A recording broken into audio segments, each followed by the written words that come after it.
Livro Herdeiros do Novo Mundo, de André Luiz Ruiz, pelo Espírito Lúcius. Capítulo 6. Os Trabalhadores da Casa Espírita. Parábola dos Talentos. Mateus 25, de 14 a 30. Porque isto é também como um homem que, partindo para fora da terra, chamou os seus servos e entregou-lhes os seus bens. E a cada um deu 5 talentos, e a outros 2, e a outro 1, a cada um segundo a sua capacidade, e ausentou-se logo para longe. E tendo ele partido, o que recebera 5 talentos, negociou com eles, e granjeou outros 5 talentos. Da mesma sorte, o que recebera 2, granjeou também outros 2.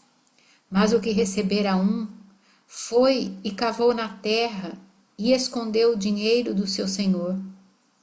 E muito tempo depois, veio o senhor daqueles servos e fez conta com eles. Então, aproximou-se o que recebera 5 talentos, e trouxe-lhe outros 5 talentos, dizendo: Senhor, entregaste-me 5 talentos, eis aqui outros 5 talentos que granjeei com eles. E o seu senhor lhe disse: Bem está, servo bom e fiel. Sobre o pouco foste fiel, sobre muito te colocarei. Entra no gozo do teu senhor. E chegando também o que tinha recebido 2 talentos, disse: Senhor, entregaste-me 2 talentos, eis que com eles granjeei outros 2 talentos. Disse-lhe o Senhor: Bem está, bom e fiel servo, sobre o pouco foste fiel, sobre muito te colocarei, entra no gozo do teu Senhor. Mas chegando também o que recebera 1 talento, disse: Senhor, eu conhecia-te, que és um homem duro, que ceifas onde não semeaste e ajuntas onde não espalhaste. E atemorizado, escondi na terra o teu talento, aqui tens o que é teu. Respondendo, porém, o seu senhor disse-lhe: Mau e negligente servo, sabias que ceifo onde não semeei e ajunto onde não espalhei?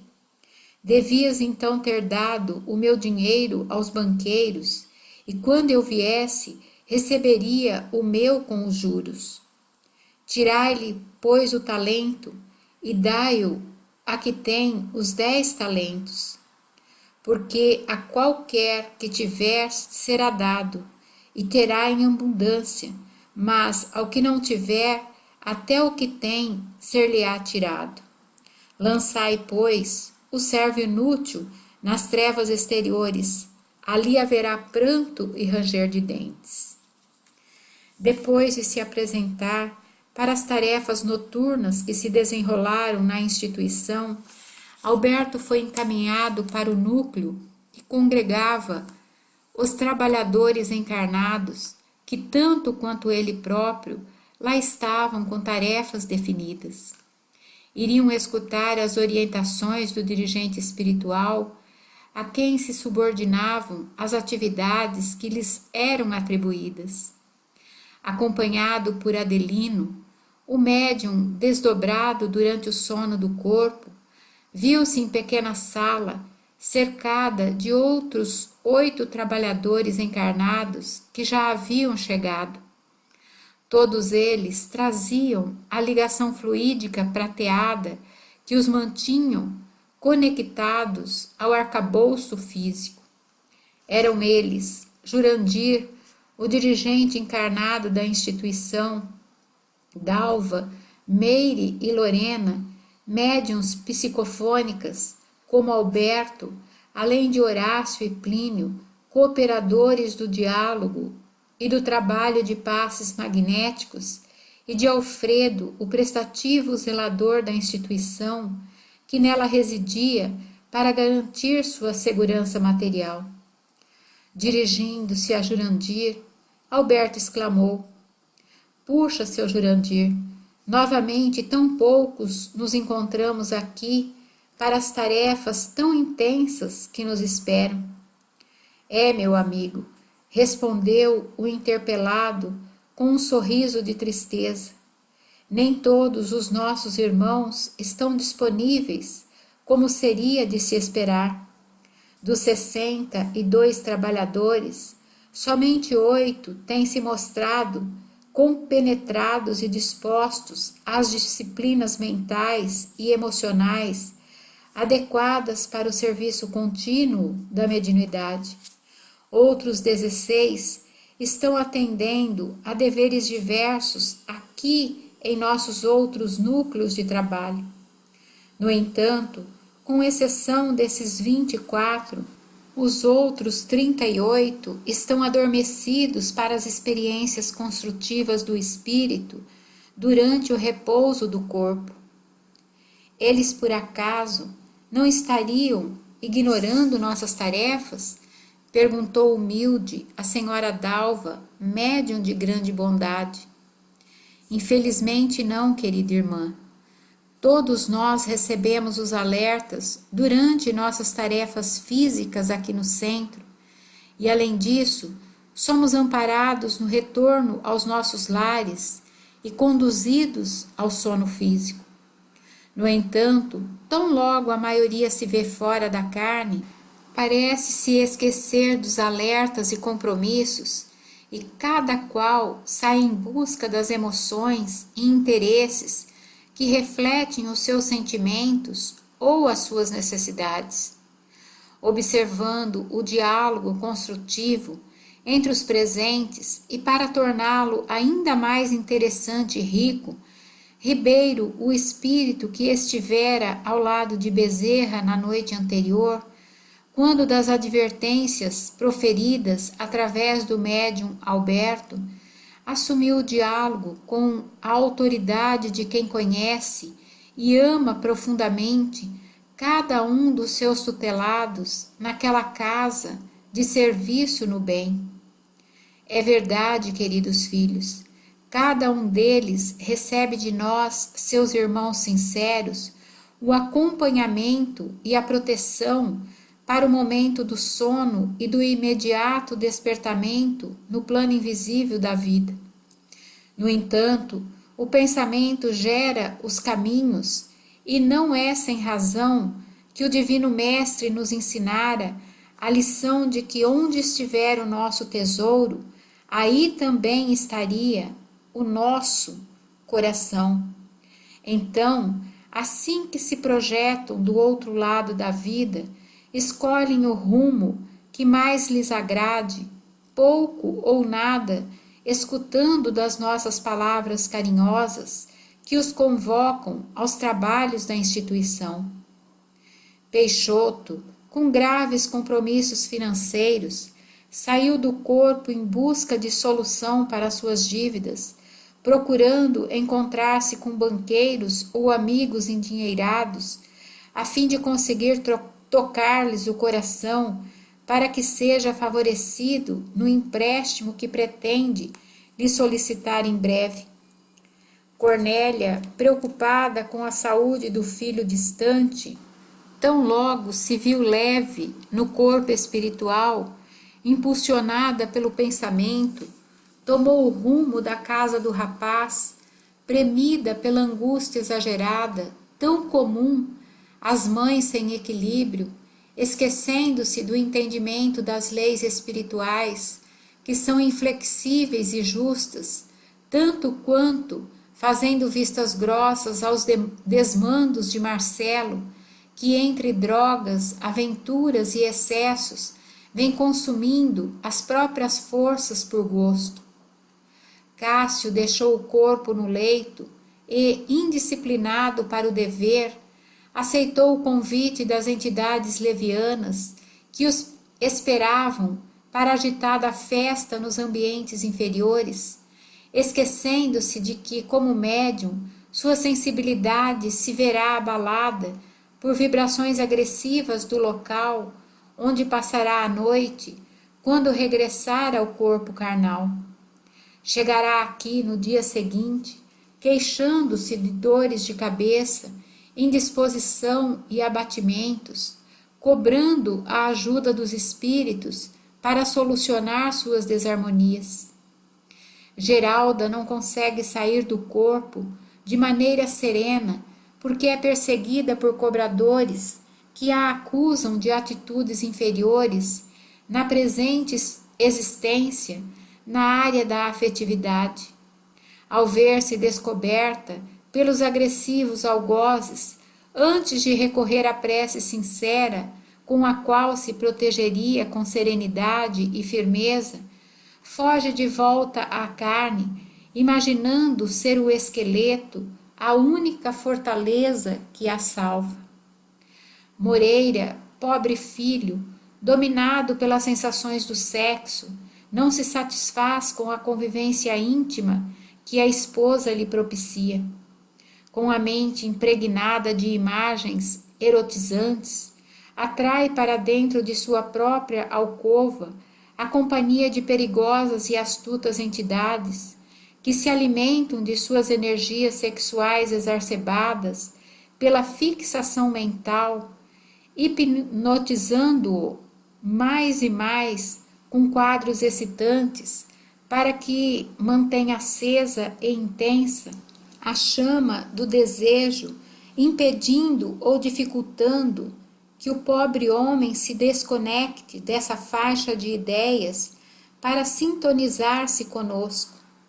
E isso se torna ainda mais grave porque fora do lar nosso amigo mantém encontros clandestinos com prostitutas que o envolvem em emoções inferiores, viciando as suas sensibilidades espirituais e tornando-o imprestável para os mais simples serviços em nossa instituição.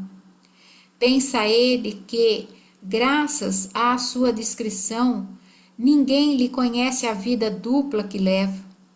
E assim, os outros 33 trabalhadores que aqui seriam esperados para nos ajudar na vastíssima tarefa do bem, dotados de talentos para serem agentes da esperança na vida alheia, alegam outras preocupações, como tesouros que lhes cobram a presença imediata e um elevado preço pelo tempo perdido.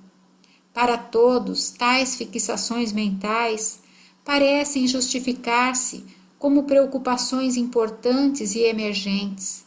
Entretanto, à vista das verdadeiras razões, observando essas questões a partir do enfoque da vida real, não passam todas elas de puerilidades de criança, desejos voluntariosos, imaturidades emocionais que mais cedo ou mais tarde acabarão sendo superadas pelas decepções que delas decorrem naturalmente. Assustados com o detalhamento casuístico dos problemas de cada um, Lorena exclamou surpresa: "Mas, irmão Ribeiro, o senhor conhece assim tão bem a vida de todos os que aqui trabalham?" Sorrindo, em razão da entonação usada por Lorena para a pergunta, Ribeiro tratou de acalmá-la. "Bem, Lorena, a consciência tranquila pode ser um lago transparente e generoso, onde as estrelas do céu noturno vêm bailar sem qualquer problema. Por isso, entre os filhos que guardam responsabilidades e sinceridade com o ideal, é muito fácil transitarmos e observarmos seus verdadeiros esforços para a transformação, o que nos garante um entrosamento direto e fraterno, onde não temos segredos, não nos enganamos, nem pretendemos nos iludir mutuamente.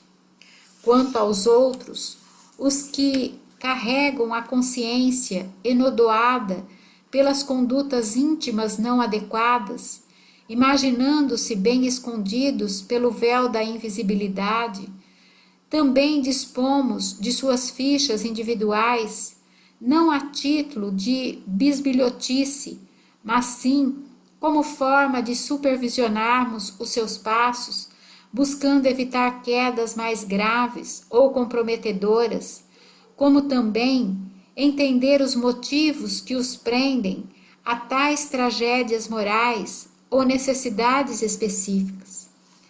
Não nos alegraria descobrir este ou aquele em situação difícil que poderia ter sido evitada antes, mas que acabou sucedendo por ter-lhes faltado o nosso concurso. Assim, por muito amá-los, temos o cuidado de observar com discrição suas condutas, que aliás vêm estampadas na própria atmosfera vibratória que possuímos e que nos denuncia com as imagens coloridas de nossos pensamentos e sentimentos, muito bem plasmados à nossa volta. No entanto, nossa tarefa está longe de ser invasiva ou de ter o intuito de esquadrinhar os mínimos detalhes de tudo o que façam.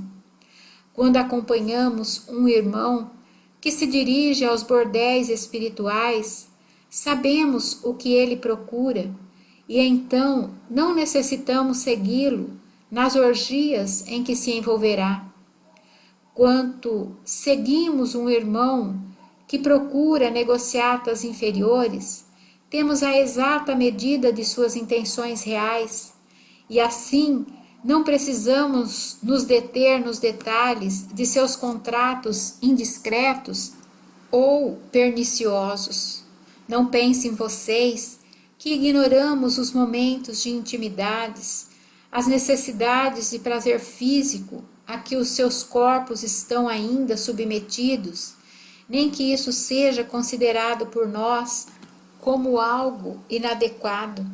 Sabemos em que mundo estamos vivendo e nós próprios já tivemos de enfrentar todas estas formas de viver, assim como também precisaremos mais cedo ou mais tarde retomar o corpo físico para o prosseguimento de nossa jornada evolutiva. Então, não se preocupe imaginando que sua privacidade está devassada pelas vistas dos seus amigos espirituais. Nós respeitamos cada escolha que façam, por pior que seja ela. O mesmo, no entanto, não se pode dizer das entidades inferiores que convivem com os encarnados de maneira direta e incisiva, aceitos como hóspedes, como convidados ou como comparsas e cúmplices. Esses espíritos inferiores não só se colocam como apoiadores e estimuladores das mais vis fraquezas dos encarnados, como se justapõem a eles em todos os momentos de fruição e gozo que aceitam ter nas diversas experiências físicas.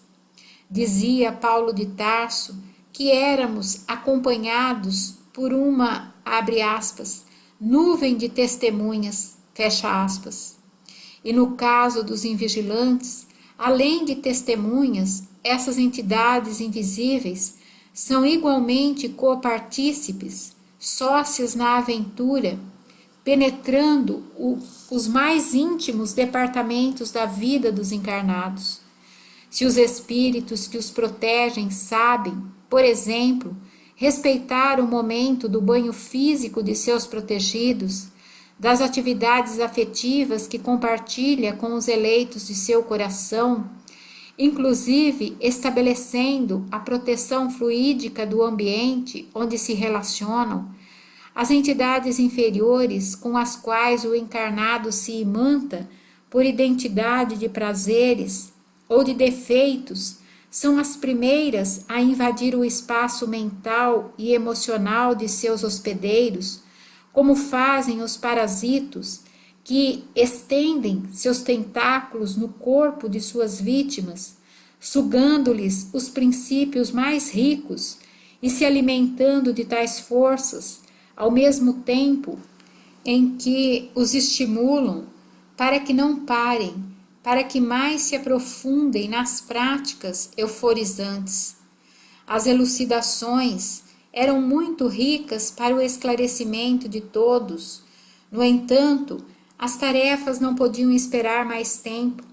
A multidão dos infelizes não poderia ser relegada a segundo plano. Bem, meus queridos, não importa realçarmos a falta dos outros 38 trabalhadores, a presença dos 8 aqui e dos 16 nas outras atividades da instituição nos enche de alegria e fortalece nosso ideal de servir mais e melhor.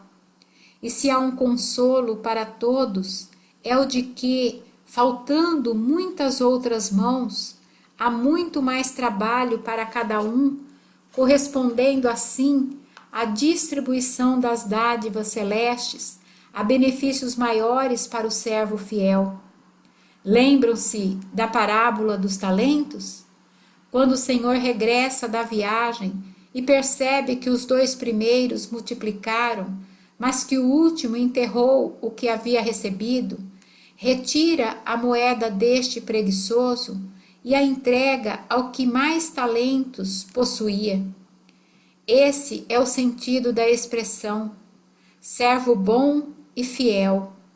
Abre aspas. Sobre o pouco foste fiel, sobre o muito te colocarei. Entra na alegria do teu Senhor. Fecha aspas. Depois disso, passou a encaminhar cada um deles para os trabalhos específicos na vasta seara de lutas que caracterizava a instituição amorosa.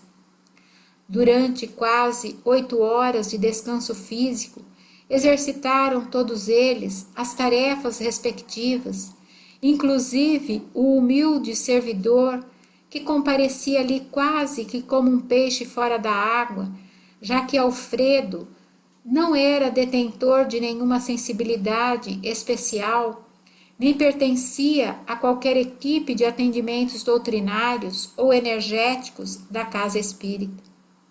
Era apenas o singelo funcionário da limpeza geral e zelador da segurança da casa de Deus. Mesmo assim, apesar de se pensar despossuído de maiores recursos ou possibilidades, Alfredo era, na realidade, disciplinado servidor da instituição, plenamente capacitado para exercer a enfermagem amorosa da recepção de irmãos invisíveis, com os quais conversava de maneira fraterna e natural, encaminhando uma imensidão de entidades confusas à retomada da própria lucidez. Isso porque, apresentando-se com a humildade de sempre, com a simplicidade do porteiro, era mais fácil conseguir estabelecer contato com espíritos que, sofredores ou esfarrapados, infelizes ou em desespero, aceitavam-lhe a ajuda singela, sem imaginarem que por baixo de sua aparência desimportante jazia o diamante de valor inestimável. Alfredo, do mesmo modo que na terra, recebia os que chegavam com o sorriso franco e para cada alma que tinha que atender, dedicava o melhor de sua bondade espontânea, servindo-a sem qualquer desejo de intimidar, de converter, de julgar ou censurar. Tão simples se mantinha em suas atitudes de espírito emancipado pelo sono do corpo, que ele próprio não divisava a admiração com que era observado por todos os trabalhadores do mundo invisível. Provavelmente era ele um dos poucos que, tendo recebido 5 moedas, estava conseguindo multiplicá-las em outras 5. No entanto, as horas passavam céleres e a chegada dos primeiros raios da alvorada determinou o encerramento do ciclo de trabalhos noturnos para os corajosos servidores que, submetidos a operações magnéticas de reposição energética a cargo de outros servidores espirituais, viram retemperadas suas forças e abastecidas suas almas com uma satisfação indivisível, uma alegria profunda e uma sensação de leveza especial, como se privassem da alegria que Jesus poderia estar sentindo por pouco que cada um havia feito em favor da dor alheia.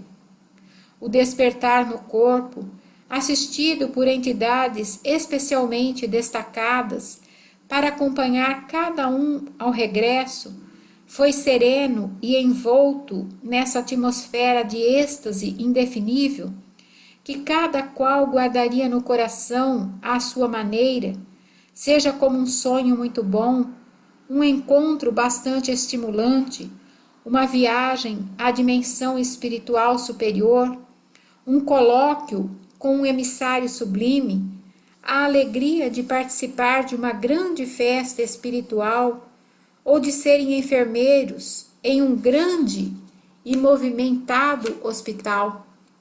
Apesar de nenhum deles carregar ao acordar a plena e exata convicção do que lhes havia ocorrido durante a noite, todas as interpretações que dariam ao evento não deixavam de corresponder de alguma sorte ao que efetivamente haviam experimentado.